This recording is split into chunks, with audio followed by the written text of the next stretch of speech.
You are listening to Joygasm, a video game and movie podcast. 'Tis I, Russ the Kinky, Xbox Live Toaster 360, and he's Steve the Stinky, Xbox Live Stevavitch. And we embark on a brotastic adventure in episode 163 today, March 7th, 2020. We're going to be catching up with each other before we go into our topic of the day, which is our movie review of Onward by Disney and Pixar. Steve, how are you doing, good sir? You know, Russ, doing okay. It's been a little. I haven't watched as many movies lately. Still trying to figure out the Wi-Fi issue over here. And, of course, that means the streaming issue as well. So we're trying to freaking figure it out. And it's kind of a pain in the old booty, if you know what I mean. The B-O-O-T-Y. But what about gaming, though? Have you been able to play any games? Well, Russ, you cut me off. I was just about to tell you. I'm so sorry. No need to get testy on me there, Steve. Please do. Go ahead. Go into it. I have beaten, finally, Star Wars. I actually beat it after we podcasted last week, Russ. Oh, you were feeling saucy and you decided to give it another go? I did. And matter of fact, I thought it was rather easy at the end. I thought all the other bosses before the last boss were quite difficult. And this last boss was quite simple. Russ? Well, I am impressed because I actually struggled a bit with the Second Sisters encore performance, if you will. Well, Russ, I will tell you that I also ended the game with 3 skills of the skill tree uncompleted. Oh. But I remember you telling that earlier, but I also went back and I was trying to figure out places that I hadn't yet explored in the game, and I've pretty much explored everything. But it's interesting because there are still some areas that are like red, like unavailable, even though I've completed the game and can try to go back to see what's what. There's some areas that it's not going to let me explore. I'm like, I'm done with the game. Can I see what's behind door number 1, please? Well, that's probably because you have certain skills that are not yet unlocked. Well, not really, because like I think one of the skills I didn't unlock was like when he tosses his lightsaber, like you could toss it a little extra far. And so I never used that skill. I mean, I did every once in a great while, but I just didn't really think it was that effective. So I didn't focus on unlocking that skill. I unlocked other stuff. Or I think the other skill was like there's a overhead stronger slash that you could do, and then you hit triangle again, and he'll do a second slash after that one. I didn't use that often, and so I just didn't think it was a skill that I wanted to get. So I think that was the second one. I forgot what the third one was, but I just don't think throughout the game you're not using too much of those skills to progress to areas you haven't explored yet. So I thought, well, I just don't think that's the case. It might be. Kind of doubt it, though. It's been a while since I played the game, so I'm a little rusty on the memories of that sort of thing. I will venture a guess, though, and say that when it comes to the whole throwing the lightsaber thing, I want to say there is something that is connected to that. Because I do recall there being something where like there's like a chasm or something, and you'd have to throw it in order to like I don't know, slice a vine that then becomes available, and then you can swing across said chasm or something like that. I don't know about that. And you had your force pull, right? Yeah, Russ, I got all the. I think you have to finish the game knowing all the force stuff. Okay. So I actually, you know what? No, that was the third one. That was the third one. So I have force pull, but I think you can enhance the skill and say, oh, you can pull larger groups of enemies towards you. I think that was the third one that I didn't unlock, because I did force pull, but it was only towards like one enemy every once in a while. I just didn't see the need to pull everybody towards me. So I think that was the third one that I didn't unlock. You didn't want to pull everybody towards you for a nice big hug? No. Nice big group hug? No. Nice big bear hug and force squeeze them all. Man. It was one of the more satisfying things for me personally. I really liked being able to force pull a hapless stormtrooper my way before impaling them upon the lightsaber of righteousness. Yes. It was very satisfying. Go ahead. I was going to say, so then I figured I was like, well, what am I going to play now? I have the Outer Worlds I still have yet to finish, and I still have what is it? The big dude with the red stripes on him, God of War. I still have yet to finish. The guy with the face paint. What is his name?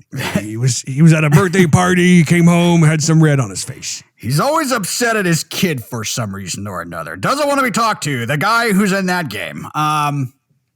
So that has actually been going very well. I was getting a bit upset before when I was playing, and I think because I was using the axe too much, and the enemies were counterattacking me so easily because of him swinging the axe kind of slow.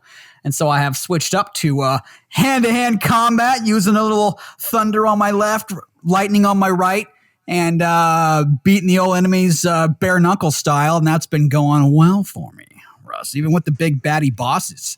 So that the game has become quite simpler since I nothing like a classic knuckle sandwich to settle the score. Exactly. Is that what you're saying there, Steve? Exactly.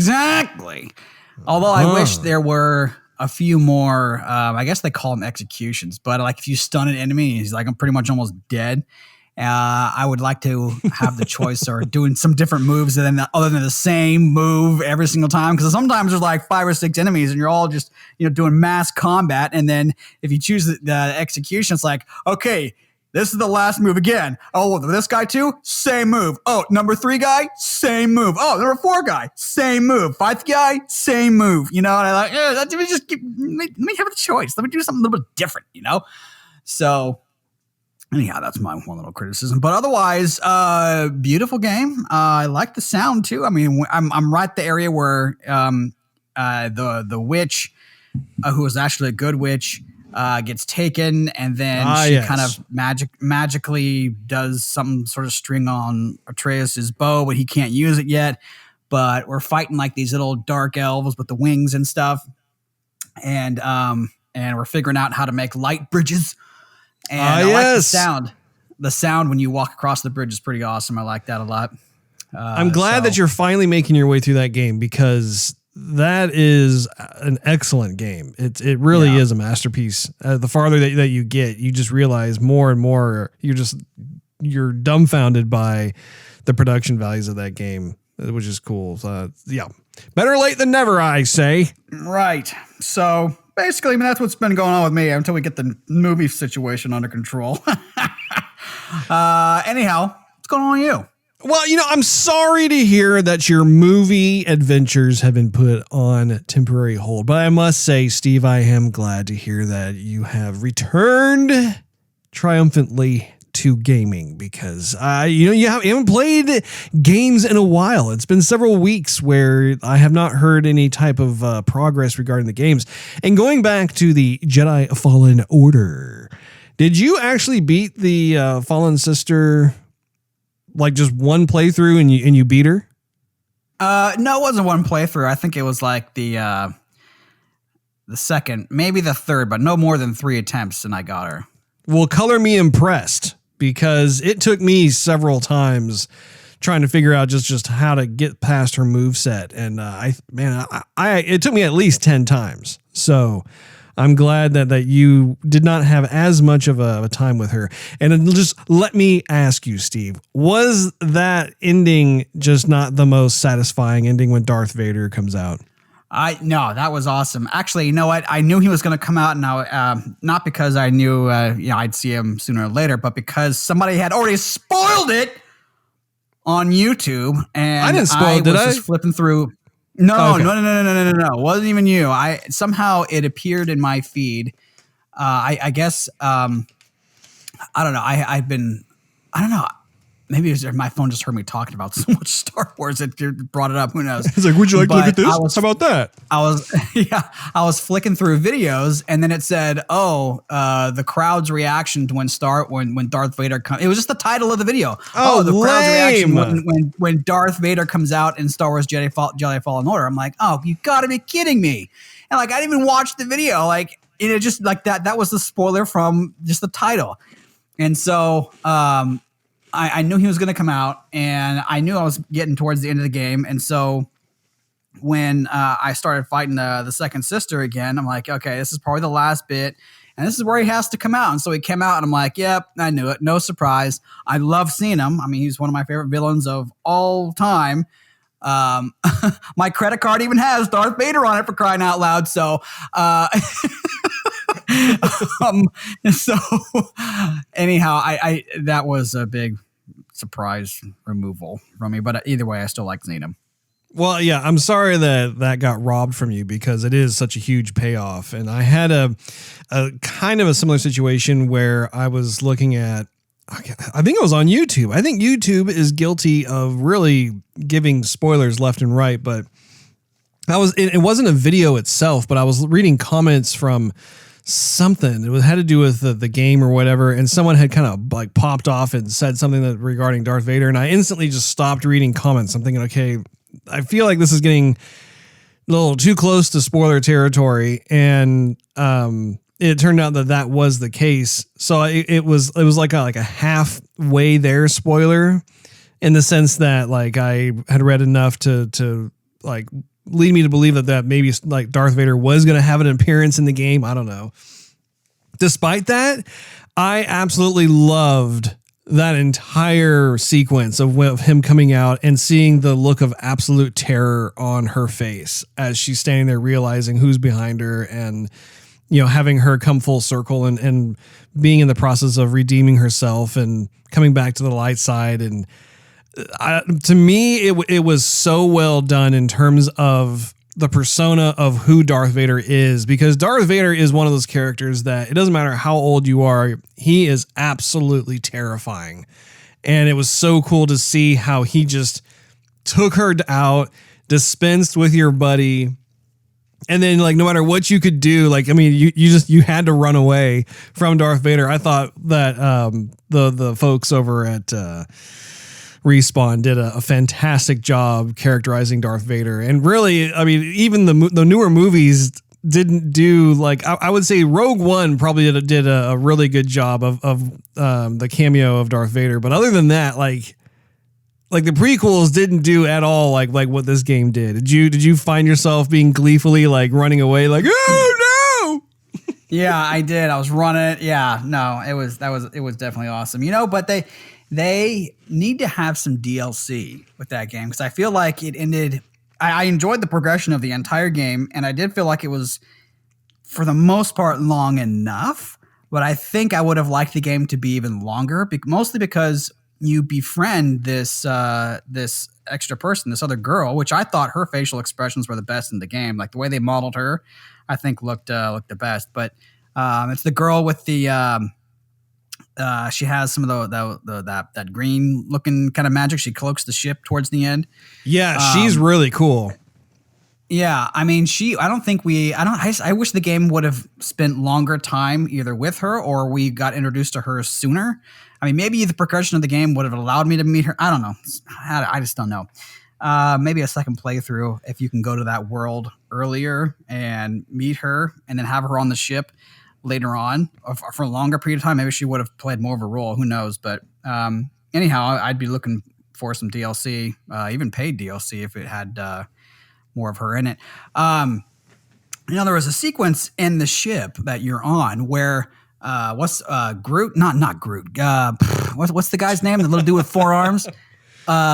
Gris? What's his name? It's been a while since I played the game. I forgot what his name is. I know who you're talking about. The pilot. Yeah, the pilot. So he says there's an animal that he hears something on the ship. Like he thinks something got in the ship, but he can't find it.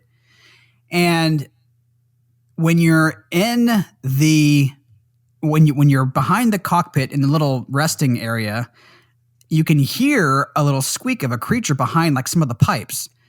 every like few seconds you can hear like a thunk, thunk, thunk, sort of thing, a little squeaky squeak of something small. I'm like, what is that? And I thought by now you would have discovered what that was, and you still don't know what it is, and it's still there. So you never saw it? No.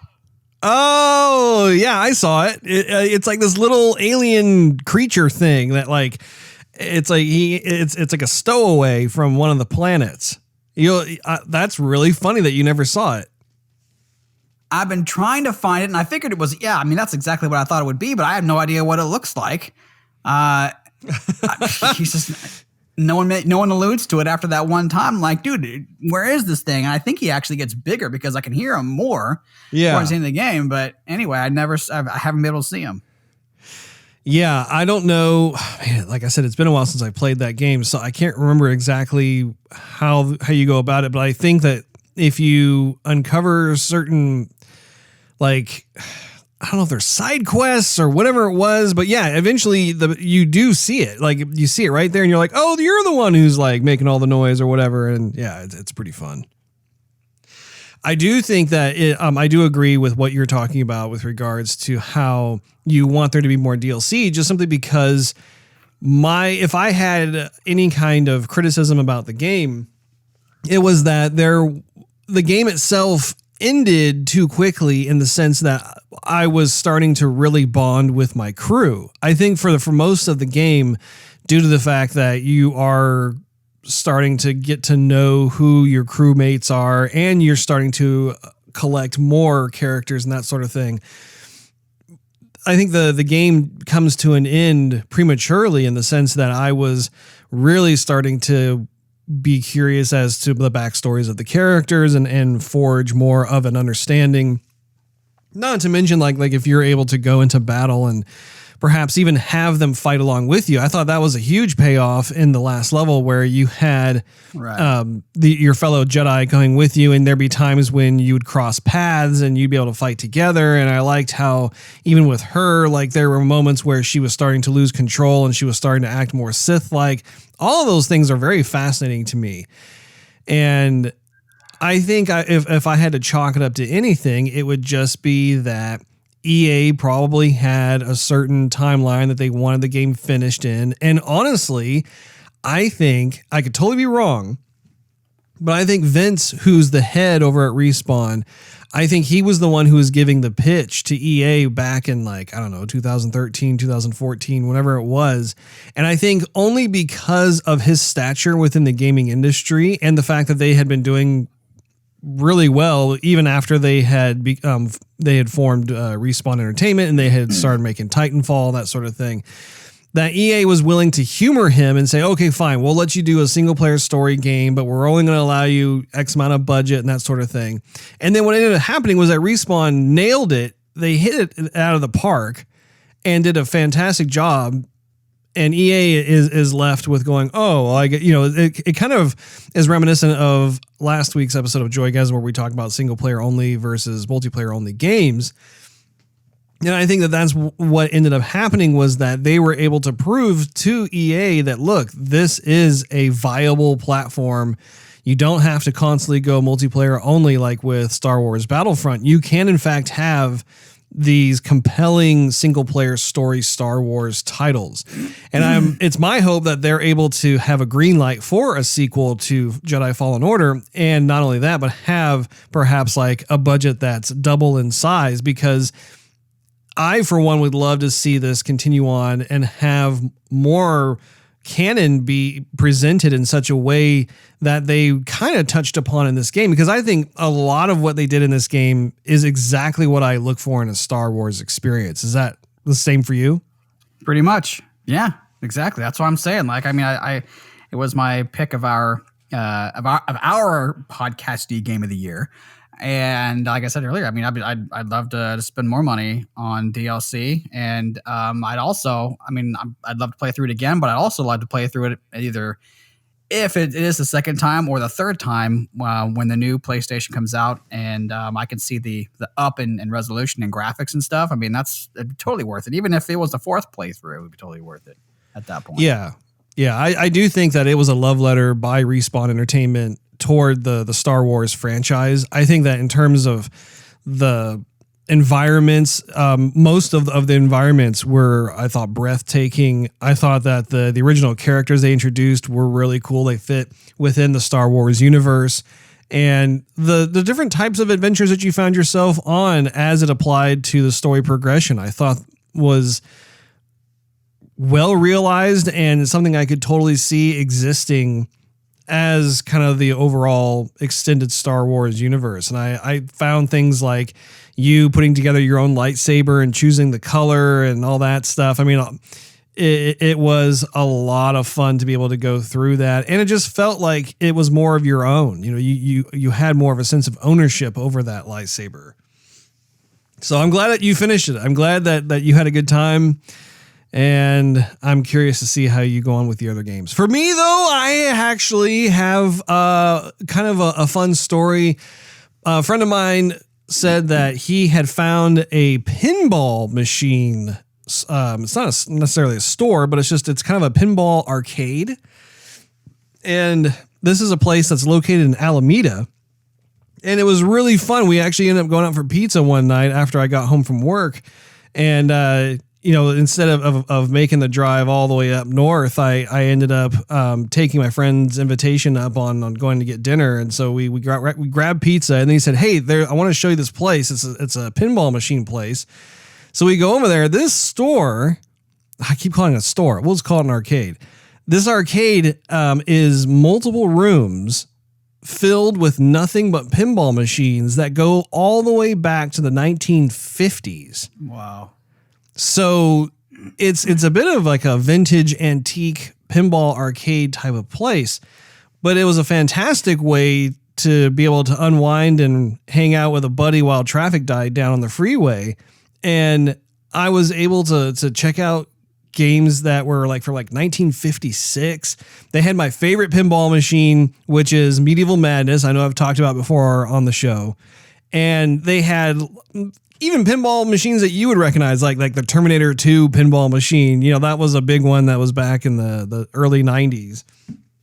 And they had other pinball machines I hadn't even seen before. Like apparently there was like a Star Wars Episode 1 Phantom Menace pinball machine that had holographics that were inside the casing as you're playing along. And there were a lot of different, like they had an Indiana Jones one I was playing. That was a lot of fun.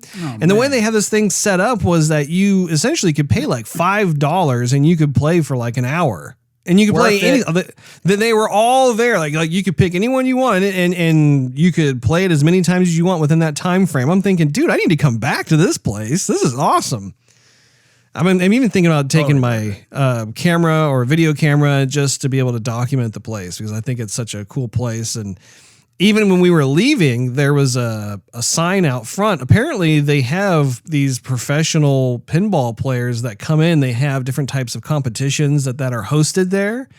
And I also discovered that a lot of the pinball machines are on loan. It's almost like a nonprofit business of sorts where like you could see like there was a person's name at the top saying, this machine is on loan from so-and-so. And it was just, you could tell that was a love letter for all folks who love pinball. And what I thought was also really fun was the age groups in there ranged from like 10-year-olds all the way to like 65 to 70-year-olds.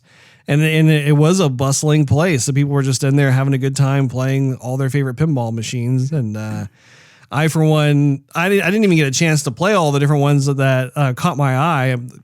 I would say probably the main reason being that I spent most of my time on Medieval Madness since that is my favorite. I really do hope, Steve, I'm able to afford my very own Medieval Madness pinball game machine for my house. I don't know if that's ever going to become a reality or not because pinball machines are becoming increasingly valuable because it's more of a vintage thing these days. But a man can dream, can't he? Well, I think you should definitely take your camera with you at some point and maybe just talk to the owner and just say, hey, I'd love to take some shots of the place and put it on YouTube or something. Would that be okay? I mean, I love your place and I think I'd like to make a bigger awareness for other folks who might like to come here. I think he would say, yeah, go ahead. I think it's worth an ask, definitely. And the person there who was operating the business was really nice and welcoming, and he was showing how they also have other types of like fun swag, vintage stuff there that you could buy, kind of like a little mini gift shop thing. But yeah, I was really happy to see that. It had a feeling of the good old days back when arcades were just the place to go if you want to play video games or whatever, and the pinball machines were there as well. So yeah, very nice.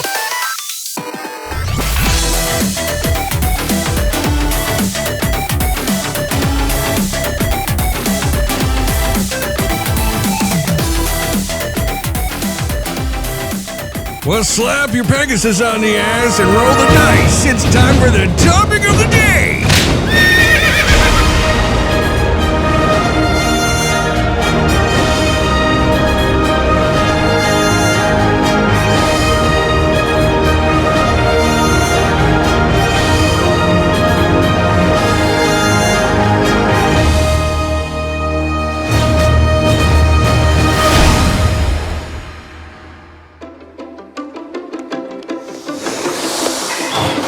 Happy birthday, Mr. Adult Man! Oh, Mom! Ugh, gross.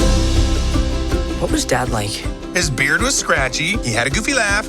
I wish I'd met him. I have something for you from your dad. It's a wizard staff. I wrote this spell so I could see for myself who my boys grew up to be. This spell brings him back. Back to life? He wanted to meet you more than anything. Holy tooth of Zadar! How did you... I don't know. It just started. Hang on! Dad? Just don't top part. Dad, you are in your house. Oh, boy. We've only got 24 hours to bring back the rest of Dad. We're going on a quest. All quests start with the Manticore, the fearless adventurer. You mean Corey? She's over there. Quick! Somebody help me! These Griffin nuggets were supposed to go out minutes ago! That's the Manticore? You guys are in trouble big time. Get in the vehicle. I'm escorting you home. I'm giving you to the count of 3. Okay. Wait, what are you doing? I don't know. Son of a... I'm looking for my sons. Oh, they went on a quest. But don't worry, I told them about the map, I told them about the gym, I told them about the curse. I forgot to tell them about the curse! The what? Your boys are in grave danger! Hold on! How are your boys doing, a crisis? Oh no! We're dead! Not great! I can't do it! We're not gonna see you, Dad. You can do this. I believe in you.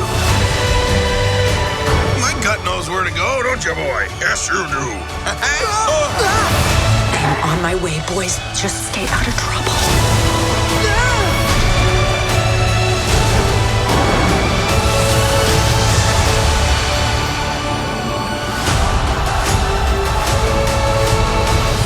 Our topic of the day is the Disney Pixar movie Onward, which just released this past weekend. We're going to give our high-level, spoiler-free impressions of the film before we take the spoiler elevator down to the spoiler cast version of this episode. Steve, what did you think of the film? Well, I think Pixar is definitely back with this one. Not to say that they've ever been gone, but like a couple of the movies they released, The Incredibles, what was it, Incredibles 2, as well as Toy Story 4. I wasn't, they were okay, but I wasn't like that much fond of them. But I really like this one, and it really reminded me of Coco quite a bit, where the story is rich. It is just rich. I watched the trailer a couple of times, after I saw the movie, and a couple times more today. And the story is absolutely fantastic. It's very original, and the story is full of surprises. I didn't know what to expect, really. And I would say that this is probably one of Pixar's more adult movies. Like, I'm interested to see what your adulta thought of it, because I thought, I would have to be at least like 16, because the guy is, learning to drive a little bit, and he's in high school.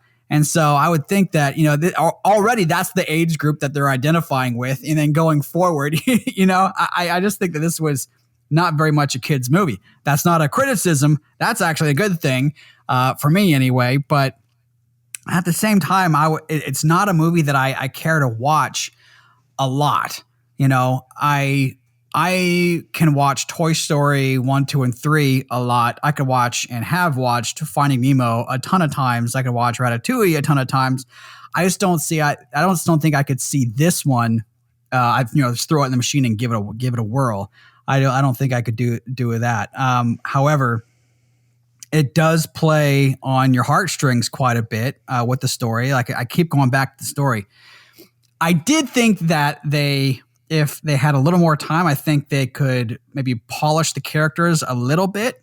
But by and large, everybody should definitely go watch this film in the theater. That's just my opinion. Everyone should go see it in the theater. And if you miss it in the theater, you definitely need to either buy it on disc or give it a rent, because I thought Chris Pratt and Tom Holland were the best.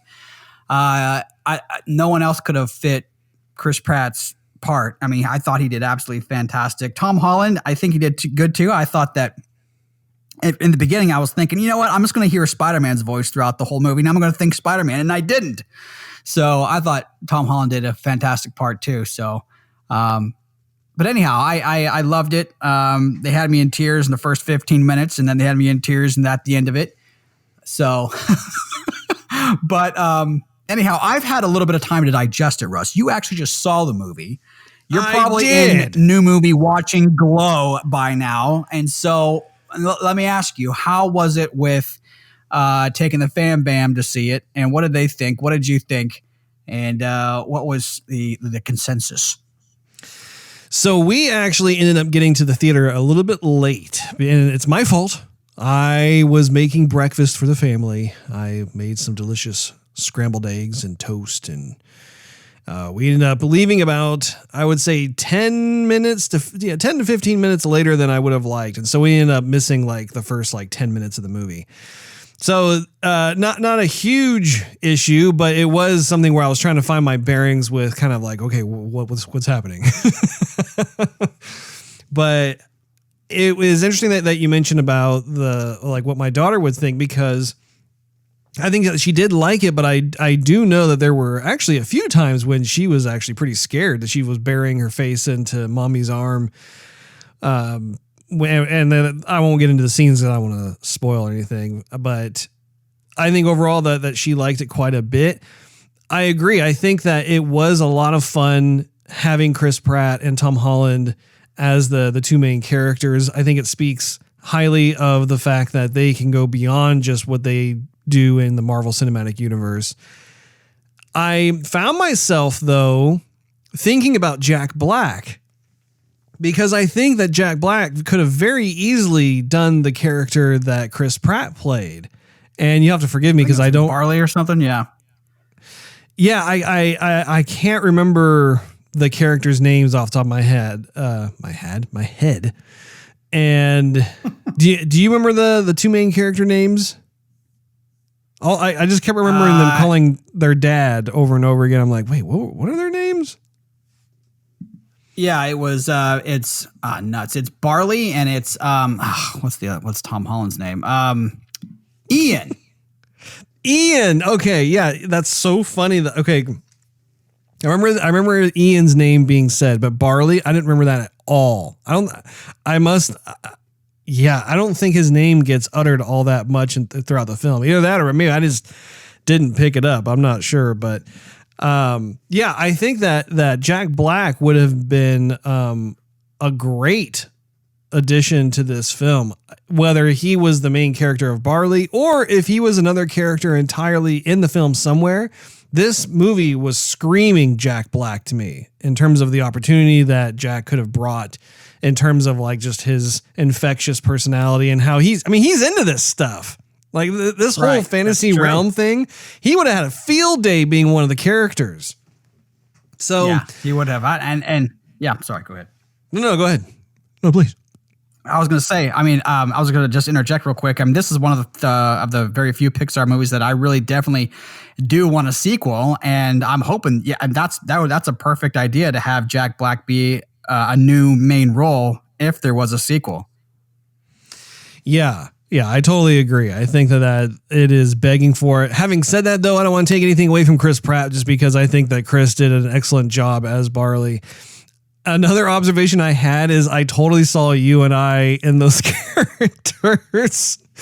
Like I totally saw myself as the Chris Pratt Barley character and you as the Ian character, just in terms of like how we like to banter with each other and our kind of like average daily interactions and stuff. Like, I don't know, there's just a lot there that I found myself smiling in the movie chair. Like if we were in the theater together seeing this movie, I would have been like, dude, this is totally us.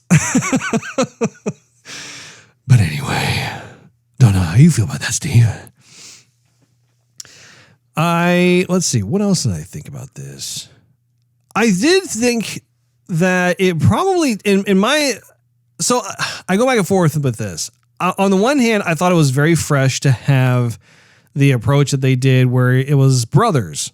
You know, you have brothers in a film and they're on a quest to be able to see their dad for the last time kind of thing. I thought that was a nice change up from what we've been seeing. If you recall, the last Disney film that came out was the Frozen 2 movie, and that was based on two sisters, which is great.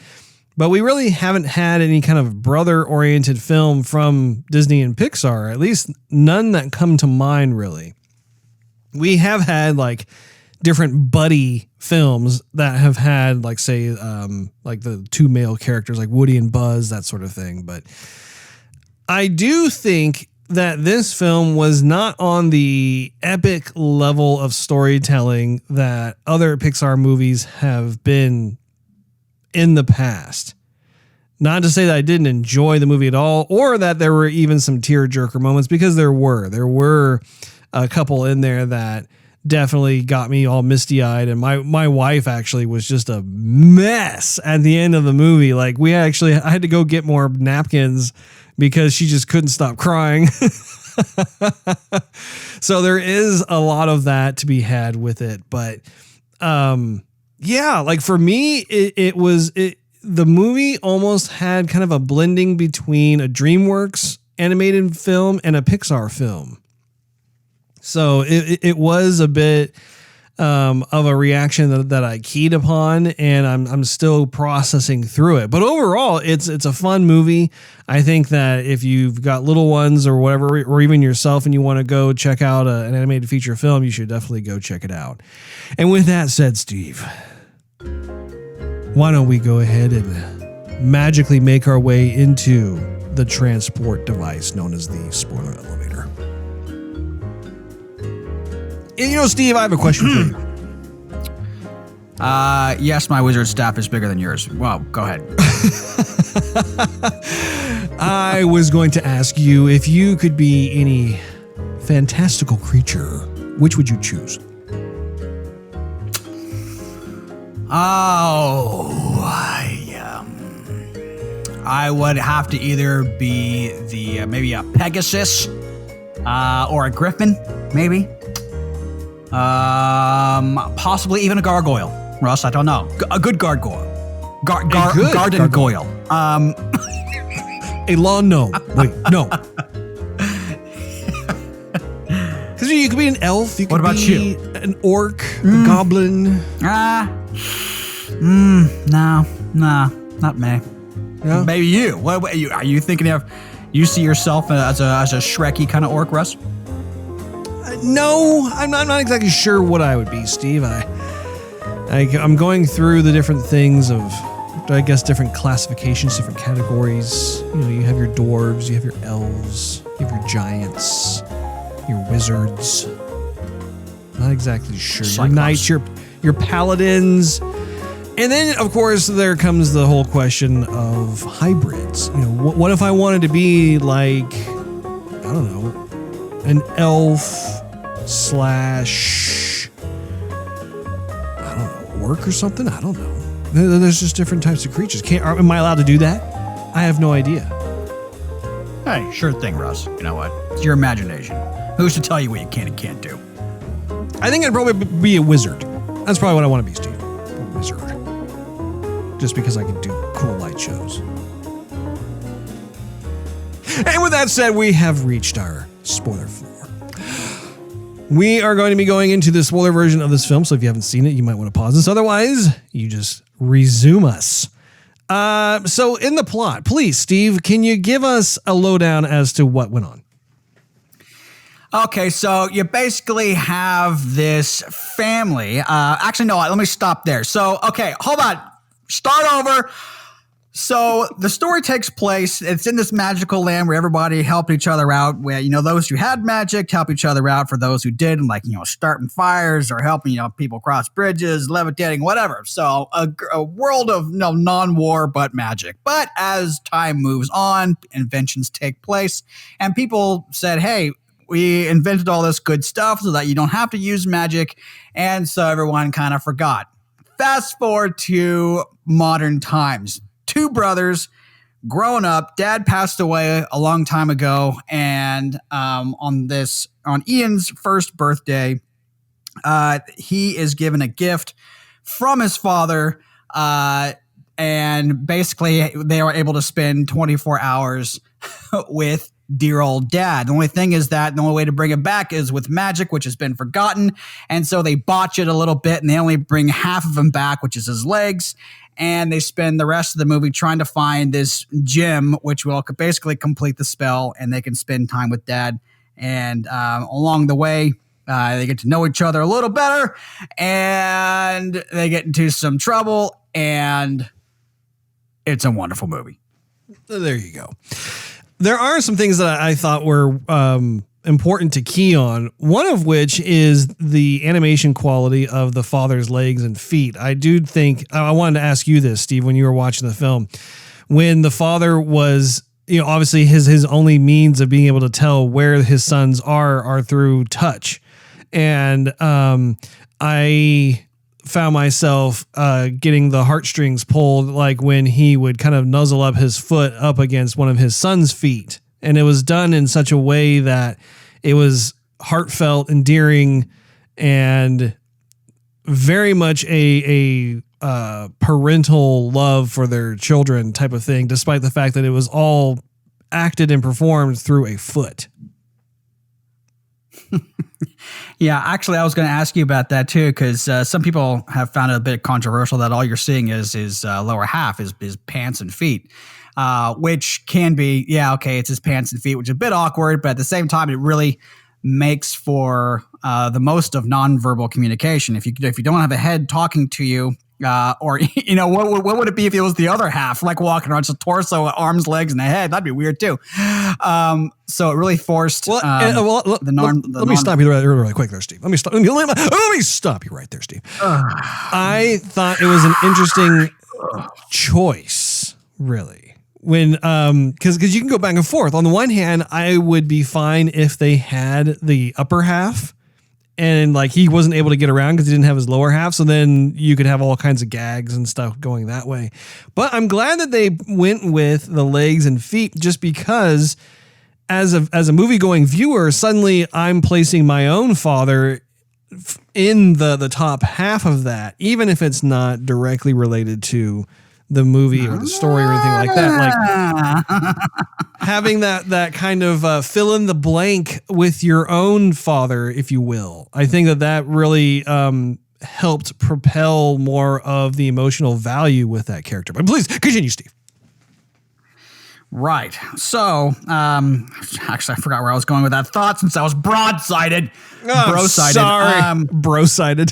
Anyway, yeah. Jeez. So, but I really did think that was cool because it made the nonverbal of, okay, what would dad recognize? What mannerisms did he do before that we recognize as being him?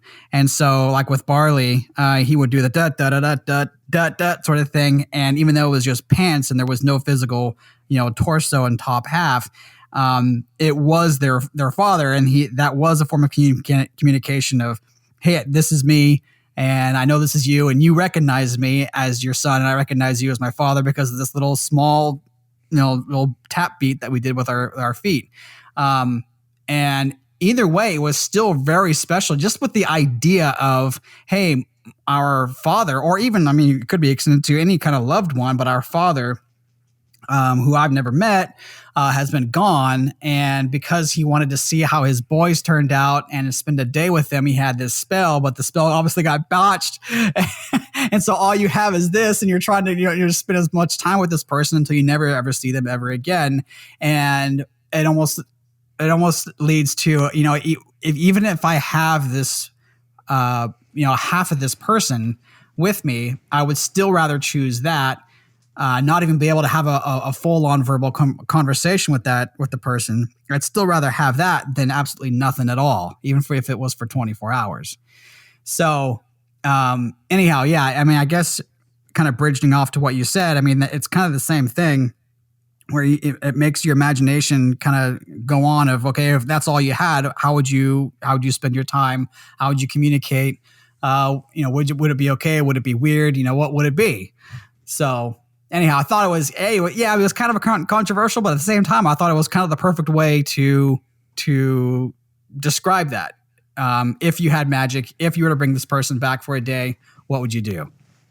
Yeah. Yeah. And it does pose that question. If you had some sort of loved one who had passed on, what would you say to that person? What would you do with that person if they came back for one day? And I think that is a question that a lot of us ask ourselves, even if we don't have someone who's lost like that yet. But I do think it's interesting to think about how that would play out. And it's interesting too, because everybody has kind of a different response to that question. I remember that we had similar questions asked back in high school, and the responses from everybody pretty much differed.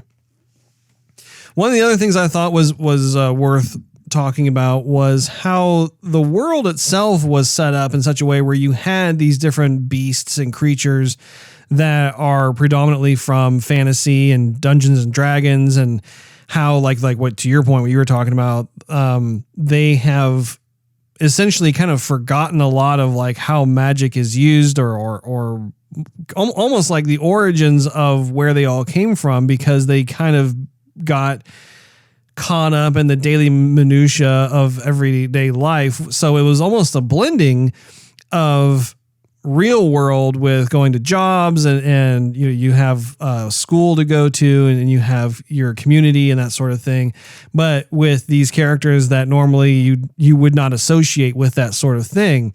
And I think it plays nicely into, especially with fans of like the card game Magic the Gathering, or if you're a D&D fan.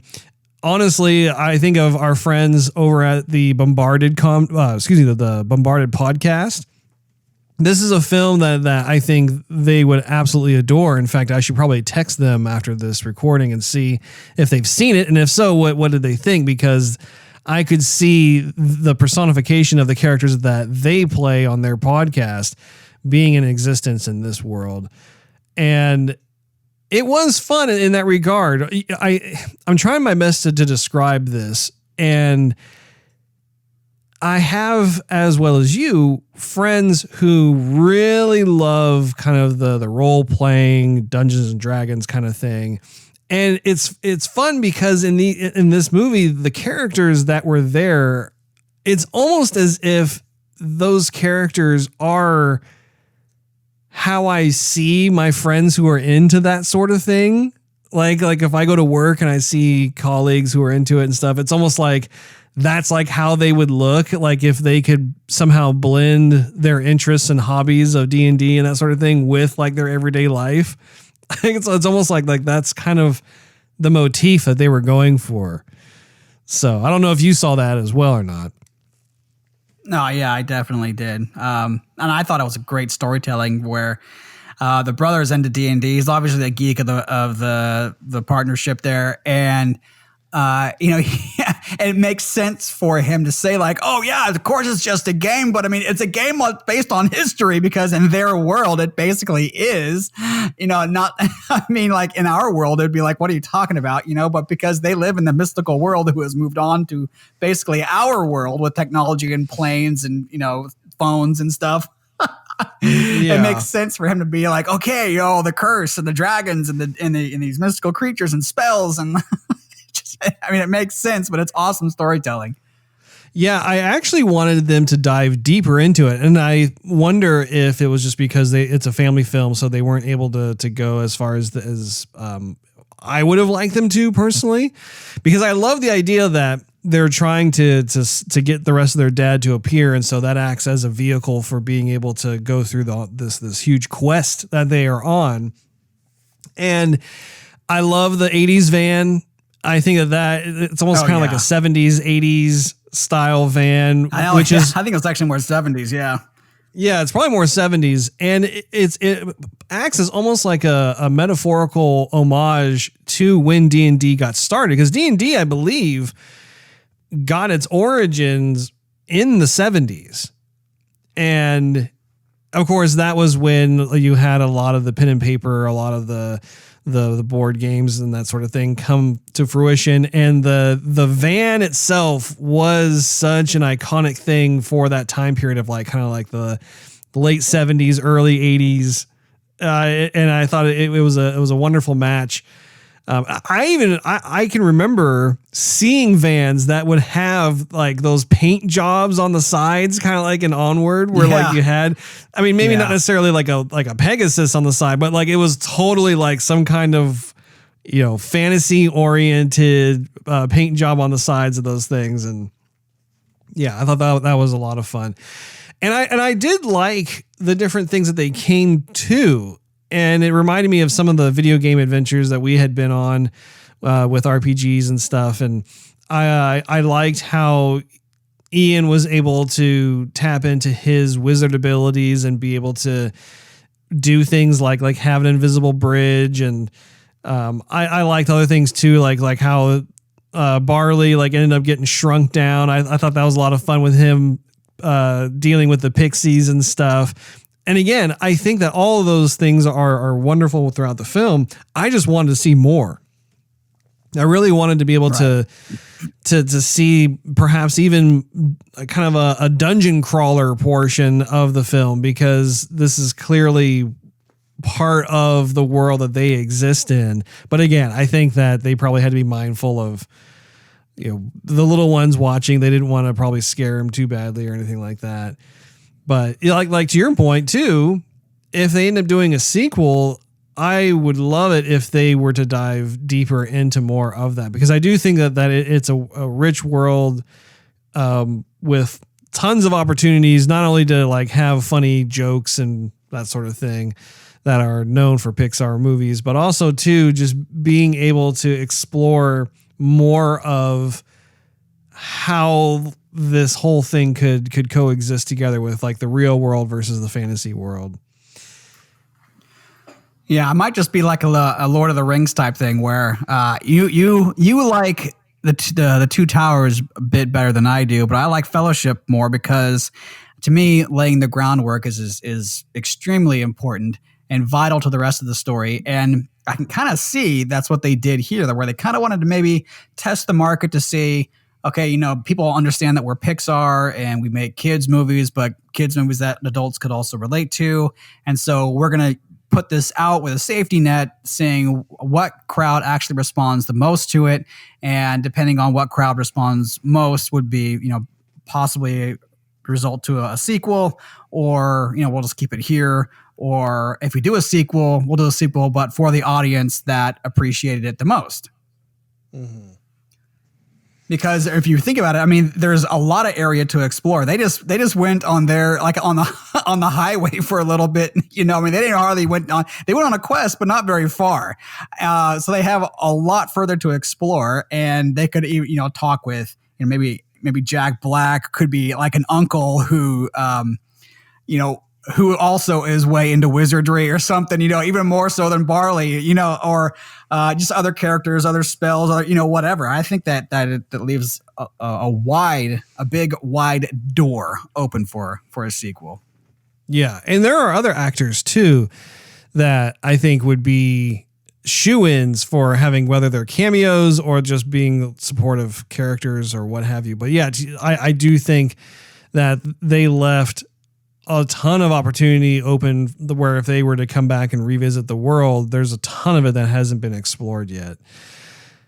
One of the other things I thought was fun was the idea of how they did kind of a flip-flopping with the two brothers. And I appreciated actually how it wasn't just about Ian meeting his dad. I liked how there were certain sensibilities with regards to his older brother as well as Ian. And even at the end, when his dad is able to fully materialize just for that brief amount of time, I really liked the decision to actually not have Ian be there to be able to see his father, and instead have Barley be the one who is face to face with their dad. And again, I think it helps to reinforce us kind of almost injecting our own father into that father figure. And also too, it helps to maintain the mystique of the father, because the entire time we're wondering, what is what does his father look like? What does his father act like? What is the sound of his father's voice? How will his father respond to seeing Ian? What kind of words of wisdom will he have for Ian? That sort of thing. And so I really thought that was a bit of movie magic there at the end, where like you're totally rooting for Ian. You want Ian to be able to have that moment with his father, but he ends up only being able to kind of glimpse through the rubble that has trapped him as the father is talking to Barley. And especially like after he disappears and he's able to talk to his brother, I found myself resonating with that, because, when I think of like you and I, for instance, we have a very unique relationship in the sense that we're brothers as well. We're siblings, and we're able to talk about life in a way that I think is exclusive to how siblings are. It's no different than like if you have two sisters or you have a sister and a brother or whatever it is. It's just that sibling thing. And I appreciated how at the end there, when he was conveying what their father had told Barley, I loved how Barley was talking to Ian about it and how there was an understanding between the brothers in terms of what was said and what was going on, and how there was also this realization that Ian had where their father lives on in the two of them. And so even though he wasn't able to do certain things on his list, he realized he was able to actually still go through with those things with his brother. And I think that was a pretty cool, reflective moment. What'd you think? Yeah, that part definitely had me in tears. I will say, when he's standing on his tippy toes, trying to peek out through the little opening of the rocks and see and hopefully hear his dad's voice and see what his dad looks like, and you just eavesdrop on that whole entire conversation. And he's straining to see. I was losing it. And so anyhow, yeah, I mean, I really thought, I thought of you and I, but I also thought of our grandmother, because she was also hooked up to tubes, and I was younger than you. And so you have more of a memory of her than I do. And even though I'm old enough to remember her and interacting with her, I don't remember having a full on conversation, because, as you know, she was taken by MS, multiple sclerosis, excuse me. And so she was hooked up to tubes, and that of course is a disease that starts paralyzing your body and your organs more and more and more. And she couldn't hardly even breathe on her own, and had to be plugged into a machine to kind of get the moisture out of her lungs so that she could even breathe. And I remember as a kid, I didn't know what to really think of that. I felt exactly like Barley did. And sometimes I would run out of the room because I didn't understand it. And I just thought it all sounded kind of gross at that point. So I never had that relationship, and I've always wanted that relationship. And I thought, okay, well, what if I could spend a day with her? I could spend 24 hours to have a full-on conversation, no disease, everyone's healthy. And she could ask, how's your life been? And let's have a conversation. If I could just spend 24 hours, that would mean the absolute world to me. And right now I don't have that, and I can't have that. So I really I could really see that happening. And I could put myself in both Ian's shoes and Barley's shoes and understand, where they were both coming from. And because like maybe you were older and you had more experiences with her, had that happen to us, maybe it would be a flip-flop where you would put me first to have that conversation with her instead of, how it happened in the movie. Yeah.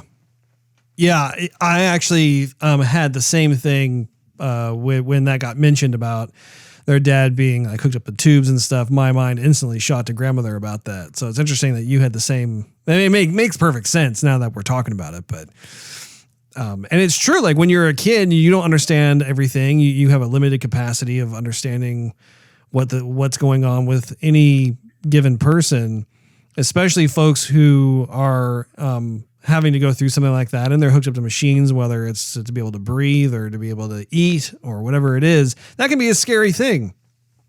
And so I had the same type of connection there. Were there any other scenes that stood out to you in the film? Oh man, there were a ton of scenes. I thought this is how you cast a spell. You can't just say the words, but it actually has to come from your heart's fire. In a sense, I thought that was really cool because not everybody could cast a spell. You have to have confidence in it, but a confidence mixed with passion and emotion. And so not everybody could be a wizard. Not everybody could cast the spell. And that's why Ian just couldn't do it, and Barley couldn't do it in the beginning. And that's why he was having a hard time with some of the other spells. And not only that, but some of the spells were difficult to maintain and control. And not everybody can do it. It takes learning and it takes development, both as a person, I guess, in your character. And so I really appreciated like towards the end where they've gone on this 24-hour journey and almost gotten killed and figuring out who you are and learning life lessons. And the most powerful spell in the book he finally cast, which was like this lightning bolt. And it hits the dragon in the core, which that dragon was, oh my gosh, that dragon was total Pixar magic. I mean, the whole thing, being put together with some of the rubble and looking dangerous, and the face of the dragon was the face of that cartoon dragon on the billboard. Oh yeah. I was busted up. I was in stitches. And then did you hear when the dragon roared, how it kind of sounded like a school bell? No, I missed that. Because of that. Yeah.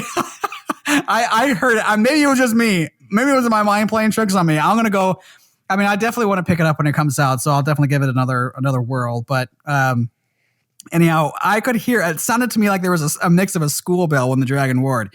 Anyhow, so that whole thing. And then, when he is also spell casting and he's making his dad come back, he's like, I need help. And Barley, who is a lot bigger, just stood behind his brother to support him so that he could hold on to that wizard staff and complete the spell. I thought that was really cool. I love the scene when they're on the highway, and anybody who can relate to this, who's 15 or 16 and learning to drive, merging is difficult, especially when you're on the highway and all these cars are blowing past you going, 60 miles an hour. And you're just, this is your first time. And he's like, I can't merge in. And he's like, how do I do it? He's like, you're just going to do it. It's never safe, or whatever he says. And he's yelling at him in his little miniature form.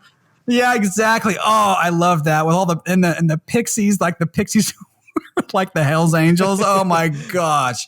That was hilarious. So many good ideas in this movie. Yeah, the Pixies were actually really funny. The animations of their facial expressions, man, they like nailed the facial animations for those different pixies for sure. It didn't matter if it was like a female or male pixie that was doing their thing. I love the one pixie, the dude had the facial hair, and he just, every time he had like some kind of like huge like bear roar or whatever, it just looked so funny because he was always so like dinky, you know. But yeah, and actually one of my favorite moments too was when Barley was actually shrunk down. There's something about having the teeny tiny voices that I just find hilarious. Well, let's go ahead and give our conclusions of the film along with our rating. Steve, go ahead. I would have to say that this is definitely a step up for Pixar. But I will say that I'm not sure where Pixar is going, because as I watched Coco, I felt the story was very rich and I loved the story, but I didn't really find it funny, as funny as I saw some other Pixar movies like Ratatouille or Toy Story or Finding Nemo. But Pixar is going in this direction more of still keeping the storytelling at an A+, but the humor has definitely taken a step back. And so I'm not sure if I'm going to watch Pixar movies from here on out and know that they're going to play on my emotions, or I'm going to watch a Pixar movie that's going to be very, very funny. Either way, it's going to be a good story.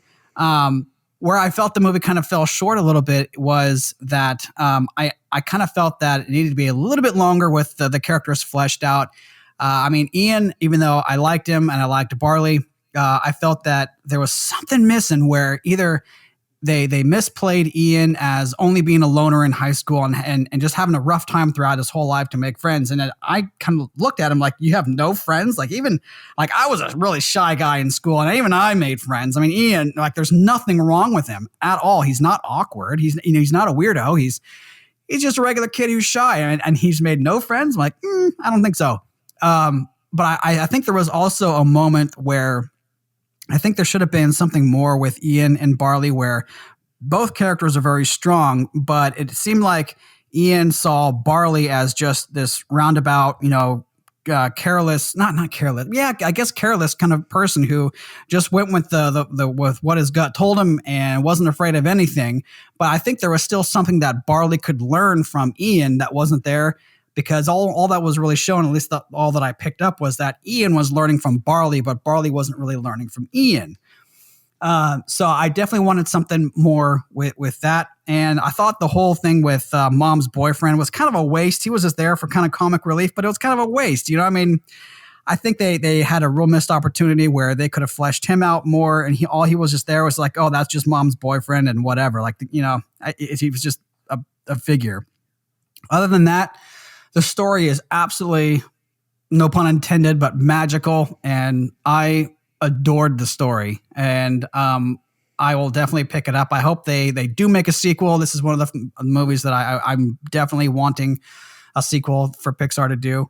But I would have to say I would give the movie a 4-star. 4 stars, he says. Well, I'm trying to put my thoughts together here. I think that it was a fun direction for Pixar to be able to take into the world of fantasy itself. I think that fantasy, if done right, can be a wonderful place. We've seen this done with The Princess Bride. We've seen this done with Lord of the Rings trilogy. Even some of the older 80s classics like The Neverending Story. I know you watched that recently. But I do think that when it comes to what Pixar is going to be doing moving forward, I think I've always really admired Pixar for their ability to be able to take chances on different types of stories. And maybe even the word story is wrong. Perhaps it is more of the worlds that they choose to tell their stories in, because their stories are always revolving around family and friends. That has been kind of Pixar's MO. And it's all about relationship building. In this case, you have a family who lost their husband and father early on, and they've been able to make do, but there is a sense of loss, and they decided to tell this story through the kind of the sheen or the skin of kind of the fantasy D&D world. And I think that was a lot of fun. I think that in terms of being able to tell a father-son's story, I don't think we've really had something like this since Finding Nemo, where you've had kind of a father-son dynamic, but that was with a father that was actually still alive. They lost their mother in that case. And with the dynamic of having brothers, it's not just one son, but having the siblings, I think that was a refreshing take that they've had. Not to say that all of their other films are not refreshing or fresh, because they all are. I think that is a staple of what makes Pixar terrific. I do think, though, that there is a bit of the film, like I said, that seemed to almost kind of have a bridging between DreamWorks versus Pixar. And DreamWorks makes their own types of quality films, but in my opinion, they've never hit the level that Pixar hits. Pixar, I've always maintained, has a level unto itself when it comes to their storytelling. And I think it was on full display here, where you have various subtle things like what I mentioned, like, taking on the father as a pair of legs and feet, but still being able to show the love and tenderness and kindness and familiarity through the performance of the legs and feet. I think that was a wonderful opportunity for the animators to be able to showcase things that perhaps we don't really think about too often, but we find ourselves doing on almost like a daily basis with our loved ones. And when it comes to the sibling relationship, I really enjoyed how it wasn't like a type of sibling relationship where there was a one-upmanship or a jealousy thing or whatever. It really was these two brothers who did care for each other and were supportive of each other and taking risks and that sort of thing. And there were certain failures that were going on, but it was a very real and human type of experience. And I found myself appreciating that. I do wish that there was a bit more in terms of embracing the world that they were in. I think that Pixar got a little caught up in the idea of blending real world with fantasy world. And I think while some of the jokes and some of the levity and that sort of thing, it was fun to be able to go back and forth with that. I found myself wanting to kind of go deeper more into the fantasy side of things, since it didn't take long at all to establish that, it's kind of this cross-pollination of the two. I would absolutely love to be able to see more from this. I do think that the types of scenarios that the brothers found themselves in were a lot of fun. I do think that it would be cool to be able to maybe take off the bowling bumpers or the water wings, if you will, take them off and have the brothers find themselves a bit more on the deep end of the pool, if you know what I mean, because I think there would be more of a payoff. Or maybe there just needs to be another standalone film that has nothing to do with Onward, but perhaps is a 3D animated feature film and is unapologetically within this fantasy realm, because I think it could be a lot of fun to be able to see what kind of adventures and quests the various characters find themselves in. I also think too that watching a movie like this, it piques my curiosity and interest in wanting to try and play like Magic the Gathering, the card game, or being able to like get on with like some kind of D&D board game thing. Not that I would have any clue what was going on or whatever, but I picked up on some of the basic principles of how you would choose a character, and you would have fun with just using your imagination for this sort of thing. And so I don't know, maybe I'll hit up some friends of mine who I know do this as a hobby, and they enjoy doing it. They're probably, if they're listening to this, they're probably rejoicing. It's like, the time has finally come. Yes. So, or maybe they're cursing it. Who knows? But I would say when it comes to a film like this, I would give it 3 stars. I think that's why what I'm going to give Onward is 3 stars for me. So 3 from me, 4 from Steve. Average those out, and it's 3.5 stars. Definitely a recommended film. And that is about all the time that we have. This wraps up the episode of Joygasm. Make sure you tune in next week. Thanks for hanging out with us. If you enjoyed this episode, we invite you to check out patreon.com/Joygasm, which is spelled Joygasm, and consider becoming a monthly contributor. You'll get exclusive perks and early access to the show. Not to mention, it really helps us continue doing what we love to do.